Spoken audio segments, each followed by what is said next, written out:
ಮುಂದಿನ ಸುದ್ದಿ ದರ್ಶನ್ಗೆ ಸಂಬಂಧಪಟ್ಟದ್ದು. ದರ್ಶನ್ ಅವರ ಜೀವನದಲ್ಲಿ ಮತ್ತೆ ಸಂತಸ ಮೂಡಿದೆ. 7 ತಿಂಗಳುಗಳ ಕಾಲ ಜೈಲಲ್ಲಿ ಕಳೆದ ಬಳಿಕ ರೆಗ್ಯುಲರ್ ಬೇಲ್ ಸಿಕ್ಕಿದ್ದಕ್ಕೆ ಖುಷಿಯಾಗಿದ್ದಾರೆ. ಆದರೆ 45 ದಿನಗಳ ಒಂದು ಮಧ್ಯಂತರ ಬೇಲ್ ಈಗ ಅದು ರದ್ದಾಗಿದೆ. ಬೇಲ್ ಪಡೆದಿದ್ದು ಆಪರೇಷನ್ ಆಗಬೇಕು ಅಂತೇಳಿ. ಕೊನೆ ತನಕ ಅದು ಆಪರೇಷನ್ ಆಗಲೇ ಇಲ್ಲ. ಹಾಗಿದ್ರೆ ಇದು ಆಪರೇಷನ್ ಆಗತ್ತಾ? ಫಿಸಿಯೋಥೆರಪಿನ? ಹಾಗಿದ್ರೆ CV ನಾಗೇಶ್ ಅವರು ಇಲ್ಲ ಮಾರಣಾಂತಿಕ ತೊಂದರೆಗಳಿದೆ, ಕೊಡಲೇಬೇಕು, ಆಪರೇಷನ್ ಮಾಡಿಲ್ಲ ತೊಂದರೆ ಆಗತ್ತೆ ಅಂತ ಕೋರ್ಟ್ಗೆ ಹೇಳಿದ್ರಲ್ಲ, ಅದು ಸುಳ್ಳ? ಹಾಗಿದ್ರೆ ಕೋರ್ಟ್ಗೆ ಅಷ್ಟು ಈಸಿಯಾಗಿ ಸುಳ್ಳು ಹೇಳಿ ಹೊರಗೆ ಬರೋದಕ್ಕೆ ಸಾಧ್ಯ ಇದೆಯಾ ಅಂತೇಳಿ 10 ಗೊಂದಲದ ಪ್ರಶ್ನೆಗಳು ಸಾರ್ವಜನಿಕ ವಲಯದಲ್ಲಿ ಮೂಡೋದಕ್ಕೆ ಶುರುವಾಗಿದೆ. ಹಾಗಿದ್ರೆ ನಾಳೆ ನಾವು ಕೂಡ ಹಿಂಗೆ ಹೇಳ್ಬಿಟ್ಟು ಹೊರಗೆ ಬರ್ಬೋದಾ ಅನ್ನುವಂಥ ಪ್ರಶ್ನೆ. ಇದರ ಬಗ್ಗೆ ಒಂದು ರಿಪೋರ್ಟ್ ನಿಮ್ಮ ಮುಂದೆ.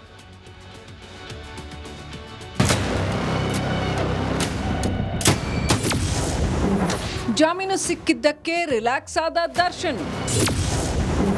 ಡೆವಿಲ್ಗೆ ಸರ್ಜರಿಯದ್ದೇ ಟೆನ್ಷನ್. ರೇಣುಕಾಸ್ವಾಮಿ ಕೇಸ್ನಲ್ಲಿ ಅರೆಸ್ಟ್ ಆಗಿ 6 ತಿಂಗಳು 3 ದಿನ ಜೈಲಿನಲ್ಲಿ ಕಾಲ ಕಳೆದಿದ್ದ ನಟ ದರ್ಶನ್ ಈಗ ನಿಟ್ಟುಸಿರು ಬಿಟ್ಟಿದ್ದಾರೆ. ಡಿ ಗ್ಯಾಂಗ್ನ ಬಹುತೇಕ ಎಲ್ಲ ಆರೋಪಿಗಳಿಗೆ ಜಾಮೀನು ಸಿಕ್ಕಿದೆ. A3 Pavan, A4 Raghavendra, A5 Nandish, A9 Dhanraj, A10 ವಿನಯ್ಗೆ ಜಾಮೀನು ಸಿಕ್ಕಿಲ್ಲ. ದರ್ಶನ್ಗೆ ಹೈಕೋರ್ಟ್ ಪೂರ್ಣಾವಧಿಯ ಜಾಮೀನು ಮಂಜೂರು ಮಾಡಿದೆ. ಜಾಮೀನು ಸಿಕ್ಕಿದ್ದಕ್ಕೆ ದರ್ಶನ್ಗೆ ಸರ್ಜರಿ ಆಗುತ್ತಾ ಇಲ್ವಾ, ಜಾಮೀನಿನ ಕಾರಣದಿಂದ ದರ್ಶನ್ ಸರ್ಜರಿ ಮುಂದೂಡಲಾಗುತ್ತಾ ಅನ್ನೋ ಪ್ರಶ್ನೆಗಳು ಉದ್ಭವಿಸಿವೆ. ಇದರ ಮಧ್ಯೆ ಮಗ ವಿನೀಶ್ ಆಸ್ಪತ್ರೆಗೆ ಬಂದು ದರ್ಶನ್ರನ್ನ ಭೇಟಿಯಾಗಿ ಆರೋಗ್ಯ ವಿಚಾರಿಸಿದ್ರು. ಸರ್ಜರಿ ಬೇಡ ಅಂತಿದ್ದಾರೆ ದರ್ಶನ್. ನಟ ದರ್ಶನ್ ನಂಬಿ 100 ಕೋಟಿ ಇನ್ವೆಸ್ಟ್ ಮಾಡಲಾಗಿದೆ. ಒಂದು ವೇಳೆ ಸರ್ಜರಿ ಮಾಡಿಸಿಕೊಂಡ್ರೆ ಡೆವಿಲ್ ಸೇರಿದಂತೆ ಉಳಿದ ಸಿನಿಮಾಗಳಿಗೆ ತೊಂದರೆ ಆಗಲಿದೆ. ಅಲ್ಲದೆ ದರ್ಶನ್ ಸಿನಿಮಾ ವೃತ್ತಿಗೆ ತೊಂದರೆಯಾಗೋ ಸಾಧ್ಯತೆ ಇದೆ ಕೂಡ. ಲಿಪ್ಸ್ಟಿಕ್ ರಾಣಿ ಪವಿತ್ರ ಗೌಡಗೆ ಜೈಲೇ ಗತಿ.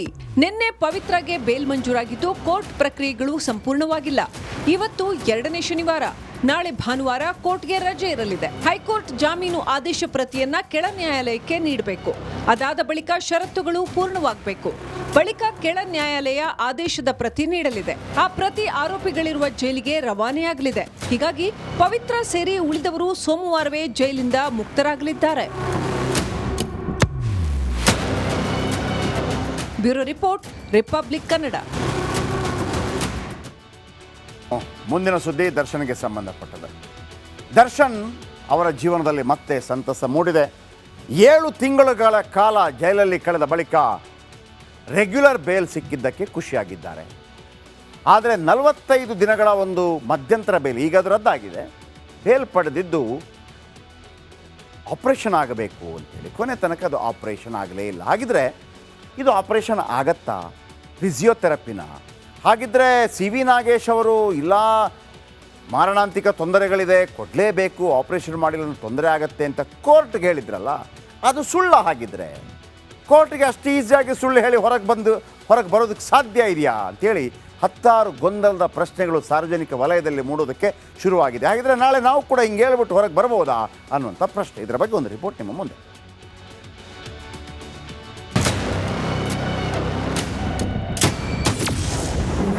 ಜಾಮೀನು ಸಿಕ್ಕಿದ್ದಕ್ಕೆ ರಿಲ್ಯಾಕ್ಸ್ ಆದ ದರ್ಶನ್. ಡೆವಿಲ್ಗೆ ಸರ್ಜರಿಯದ್ದೇ ಟೆನ್ಷನ್. ರೇಣುಕಾಸ್ವಾಮಿ ಕೇಸ್ನಲ್ಲಿ ಅರೆಸ್ಟ್ ಆಗಿ 6 ತಿಂಗಳು 3 ದಿನ ಜೈಲಿನಲ್ಲಿ ಕಾಲ ಕಳೆದಿದ್ದ ನಟ ದರ್ಶನ್ ಈಗ ನಿಟ್ಟುಸಿರು ಬಿಟ್ಟಿದ್ದಾರೆ. ಡಿ ಗ್ಯಾಂಗ್ನ ಬಹುತೇಕ ಎಲ್ಲ ಆರೋಪಿಗಳಿಗೆ ಜಾಮೀನು ಸಿಕ್ಕಿದೆ. A3 Pavan, A4 Raghavendra, A5 Nandish, A9 Dhanraj, A10 ವಿನಯ್ಗೆ ಜಾಮೀನು ಸಿಕ್ಕಿಲ್ಲ.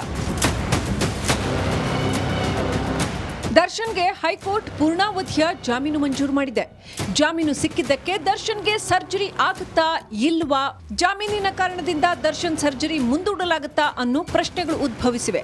ಇದರ ಮಧ್ಯೆ ಮಗ ವಿನೀಶ್ ಆಸ್ಪತ್ರೆಗೆ ಬಂದು ದರ್ಶನ್ರನ್ನ ಭೇಟಿಯಾಗಿ ಆರೋಗ್ಯ ವಿಚಾರಿಸಿದ್ರು. ಸರ್ಜರಿ ಬೇಡ ಅಂತಿದ್ದಾರೆ ದರ್ಶನ್. ನಟ ದರ್ಶನ್ ನಂಬಿ 100 ಕೋಟಿ ಇನ್ವೆಸ್ಟ್ ಮಾಡಲಾಗಿದೆ. ಒಂದು ವೇಳೆ ಸರ್ಜರಿ ಮಾಡಿಸಿಕೊಂಡ್ರೆ ಡೆವಿಲ್ ಸೇರಿದಂತೆ ಉಳಿದ ಸಿನಿಮಾಗಳಿಗೆ ತೊಂದರೆ ಆಗಲಿದೆ. ಅಲ್ಲದೆ ದರ್ಶನ್ ಸಿನಿಮಾ ವೃತ್ತಿಗೆ ತೊಂದರೆಯಾಗೋ ಸಾಧ್ಯತೆ ಇದೆ ಕೂಡ. ಲಿಪ್ಸ್ಟಿಕ್ ರಾಣಿ ಪವಿತ್ರ ಗೌಡಗೆ ಜೈಲೇ ಗತಿ. ನಿನ್ನೆ ಪವಿತ್ರಗೆ ಬೇಲ್ ಮಂಜೂರಾಗಿದ್ದು ಕೋರ್ಟ್ ಪ್ರಕ್ರಿಯೆಗಳು ಸಂಪೂರ್ಣವಾಗಿಲ್ಲ. ಇವತ್ತು 2ನೇ ಶನಿವಾರ.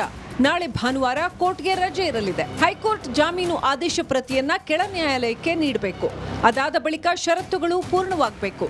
ಬಳಿಕ ಕೆಳ ನ್ಯಾಯಾಲಯ ಆದೇಶದ ಪ್ರತಿ ನೀಡಲಿದೆ. ಆ ಪ್ರತಿ ಆರೋಪಿಗಳಿರುವ ಜೈಲಿಗೆ ರವಾನೆಯಾಗಲಿದೆ. ಹೀಗಾಗಿ ಪವಿತ್ರ ಸೇರಿ ಉಳಿದವರು ಸೋಮವಾರವೇ ಜೈಲಿಂದ ಮುಕ್ತರಾಗಲಿದ್ದಾರೆ. Bureau report, Republic Kannada. ಮುಂದಿನ ಸುದ್ದಿ ದರ್ಶನ್ಗೆ ಸಂಬಂಧಪಟ್ಟದ್ದು. ದರ್ಶನ್ ಅವರ ಜೀವನದಲ್ಲಿ ಮತ್ತೆ ಸಂತಸ ಮೂಡಿದೆ.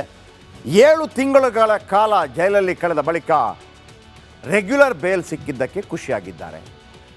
ಆದರೆ 45 ದಿನಗಳ ಒಂದು ಮಧ್ಯಂತರ ಬೇಲ್ ಈಗ ಅದು ರದ್ದಾಗಿದೆ. ಬೇಲ್ ಪಡೆದಿದ್ದು ಆಪರೇಷನ್ ಆಗಬೇಕು ಅಂತೇಳಿ. ಕೊನೆ ತನಕ ಅದು ಆಪರೇಷನ್ ಆಗಲೇ ಇಲ್ಲ. ಹಾಗಿದ್ರೆ ಇದು ಆಪರೇಷನ್ ಆಗತ್ತಾ? ಫಿಸಿಯೋಥೆರಪಿನ? ಹಾಗಿದ್ರೆ CV ನಾಗೇಶ್ ಅವರು ಇಲ್ಲ ಮಾರಣಾಂತಿಕ ತೊಂದರೆಗಳಿದೆ, ಕೊಡಲೇಬೇಕು, ಆಪರೇಷನ್ ಮಾಡಿಲ್ಲ ತೊಂದರೆ ಆಗತ್ತೆ ಅಂತ ಕೋರ್ಟ್ಗೆ ಹೇಳಿದ್ರಲ್ಲ, ಅದು ಸುಳ್ಳ? ಹಾಗಿದ್ರೆ ಕೋರ್ಟ್ಗೆ ಅಷ್ಟು ಈಸಿಯಾಗಿ ಸುಳ್ಳು ಹೇಳಿ ಹೊರಗೆ ಬರೋದಕ್ಕೆ ಸಾಧ್ಯ ಇದೆಯಾ ಅಂತೇಳಿ 10 ಗೊಂದಲದ ಪ್ರಶ್ನೆಗಳು ಸಾರ್ವಜನಿಕ ವಲಯದಲ್ಲಿ ಮೂಡೋದಕ್ಕೆ ಶುರುವಾಗಿದೆ. ಹಾಗಿದ್ರೆ ನಾಳೆ ನಾವು ಕೂಡ ಹಿಂಗೆ ಹೇಳ್ಬಿಟ್ಟು ಹೊರಗೆ ಬರ್ಬೋದಾ ಅನ್ನುವಂಥ ಪ್ರಶ್ನೆ. ಇದರ ಬಗ್ಗೆ ಒಂದು ರಿಪೋರ್ಟ್ ನಿಮ್ಮ ಮುಂದೆ.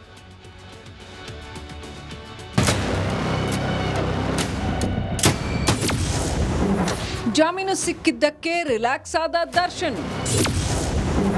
ಡೆವಿಲ್ಗೆ ಸರ್ಜರಿಯದ್ದೇ ಟೆನ್ಷನ್. ರೇಣುಕಾಸ್ವಾಮಿ ಕೇಸ್ನಲ್ಲಿ ಅರೆಸ್ಟ್ ಆಗಿ 6 ತಿಂಗಳು 3 ದಿನ ಜೈಲಿನಲ್ಲಿ ಕಾಲ ಕಳೆದಿದ್ದ ನಟ ದರ್ಶನ್ ಈಗ ನಿಟ್ಟುಸಿರು ಬಿಟ್ಟಿದ್ದಾರೆ. ಡಿ ಗ್ಯಾಂಗ್ನ ಬಹುತೇಕ ಎಲ್ಲ ಆರೋಪಿಗಳಿಗೆ ಜಾಮೀನು ಸಿಕ್ಕಿದೆ. A3 Pavan, A4 Raghavendra, A5 Nandish, A9 Dhanraj, A10 ವಿನಯ್ಗೆ ಜಾಮೀನು ಸಿಕ್ಕಿಲ್ಲ. ದರ್ಶನ್ಗೆ ಹೈಕೋರ್ಟ್ ಪೂರ್ಣಾವಧಿಯ ಜಾಮೀನು ಮಂಜೂರು ಮಾಡಿದೆ. ಜಾಮೀನು ಸಿಕ್ಕಿದ್ದಕ್ಕೆ ದರ್ಶನ್ಗೆ ಸರ್ಜರಿ ಆಗುತ್ತಾ ಇಲ್ವಾ? ಜಾಮೀನಿನ ಕಾರಣದಿಂದ ದರ್ಶನ್ ಸರ್ಜರಿ ಮುಂದೂಡಲಾಗುತ್ತಾ ಅನ್ನೋ ಪ್ರಶ್ನೆಗಳು ಉದ್ಭವಿಸಿವೆ. ಇದರ ಮಧ್ಯೆ ಮಗ ವಿನೀಶ್ ಆಸ್ಪತ್ರೆಗೆ ಬಂದು ದರ್ಶನ್ರನ್ನ ಭೇಟಿಯಾಗಿ ಆರೋಗ್ಯ ವಿಚಾರಿಸಿದ್ರು. ಸರ್ಜರಿ ಬೇಡ ಅಂತಿದ್ದಾರೆ ದರ್ಶನ್. ನಟ ದರ್ಶನ್ ನಂಬಿ 100 ಕೋಟಿ ಇನ್ವೆಸ್ಟ್ ಮಾಡಲಾಗಿದೆ. ಒಂದು ವೇಳೆ ಸರ್ಜರಿ ಮಾಡಿಸಿಕೊಂಡ್ರೆ ಡೆವಿಲ್ ಸೇರಿದಂತೆ ಉಳಿದ ಸಿನಿಮಾಗಳಿಗೆ ತೊಂದರೆ ಆಗಲಿದೆ. ಅಲ್ಲದೆ ದರ್ಶನ್ ಸಿನಿಮಾ ವೃತ್ತಿಗೆ ತೊಂದರೆಯಾಗೋ ಸಾಧ್ಯತೆ ಇದೆ ಕೂಡ. ಲಿಪ್ಸ್ಟಿಕ್ ರಾಣಿ ಪವಿತ್ರ ಗೌಡಗೆ ಜೈಲೇ ಗತಿ. ನಿನ್ನೆ ಪವಿತ್ರಗೆ ಬೇಲ್ ಮಂಜೂರಾಗಿದ್ದು ಕೋರ್ಟ್ ಪ್ರಕ್ರಿಯೆಗಳು ಸಂಪೂರ್ಣವಾಗಿಲ್ಲ. ಇವತ್ತು 2ನೇ ಶನಿವಾರ. ನಾಳೆ ಭಾನುವಾರ ಕೋರ್ಟ್ಗೆ ರಜೆ ಇರಲಿದೆ. ಹೈಕೋರ್ಟ್ ಜಾಮೀನು ಆದೇಶ ಪ್ರತಿಯನ್ನ ಕೆಳ ನ್ಯಾಯಾಲಯಕ್ಕೆ ನೀಡಬೇಕು. ಅದಾದ ಬಳಿಕ ಷರತ್ತುಗಳು ಪೂರ್ಣವಾಗಬೇಕು. ಬಳಿಕ ಕೆಳ ನ್ಯಾಯಾಲಯ ಆದೇಶದ ಪ್ರತಿ ನೀಡಲಿದೆ. ಆ ಪ್ರತಿ ಆರೋಪಿಗಳಿರುವ ಜೈಲಿಗೆ ರವಾನೆಯಾಗಲಿದೆ. ಹೀಗಾಗಿ ಪವಿತ್ರ ಸೇರಿ ಉಳಿದವರು ಸೋಮವಾರವೇ ಜೈಲಿಂದ ಮುಕ್ತರಾಗಲಿದ್ದಾರೆ. Bureau report, Republic Kannada. 6-7 साल का युवा हर रोज सुबह उठ के 4 बजे उठ के 6-7 साल का युवा। आज तो जब मैं माननीय विपक्ष के नेता को सुन रहा था तो आज मुझे नया नया ज्ञान प्राप्त हो रहा था। 6-7 साल की उम्र में आदमी युवा हो जाता है, ये पहली बार सुना है। अब जाके ढूंढूंगा कि ये ज्ञान कहां से आता है। ಇವತ್ತು ಬಿಜೆಪಿಗರು ಕೇವಲ ಸಂಸದರಾಗಿರಲಿಲ್ಲ, ಟ್ರೋಲರ್ಸ್ ಆಗಿದ್ರು ಅನ್ನೋದಂತೂ ಸತ್ಯ. Rajashekar Jahagirdar, news desk, Republic Kannada.